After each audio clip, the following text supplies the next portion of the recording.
ठाकरे सेनेच्या कार्यकर्त्यानं मोबाईलवर रोहित आर्य आणि केसरकरांचे काही फोटो देखील दाखवले। रोहित आर्यचा एन्काउंटर झालाय, मात्र आता त्यानंतर त्याच्या संदर्भात महत्त्वाची माहिती समोर येते। सरकारने चोरला स्वच्छता मॉनिटरचा प्रकल्प।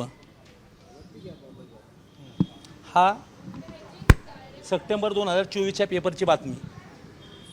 त्यानंतर उपोषण 16 दिवस केलं होतं, त्यांनीच मला पाठवलं होतं, जे आता मृत्युमुखी पडलेत ते।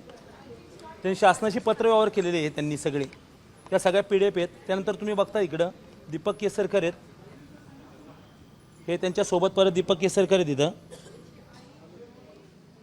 त्यानंतर बघा हे रोहित आर्या, दीपक केसरकर मुख्यमंत्री, इथं रोहित आर्या मुख्यमंत्री तेव्हाचे, आता पण हे रोहित आर्या आणि केसरकर, म्हणजे यांना प्रोजेक्ट सगळीकडे रन करायला लावला आणि त्याचा कुठेतरी चुकीचं हे केलं आहे।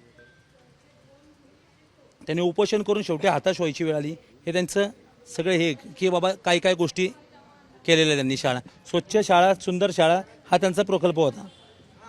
आता isakal.com आहे देशातील नंबर 1 ची मराठी न्यूज वेबसाईट। प्रत्येक अपडेटसाठी isakal.com ला नक्की भेट द्या।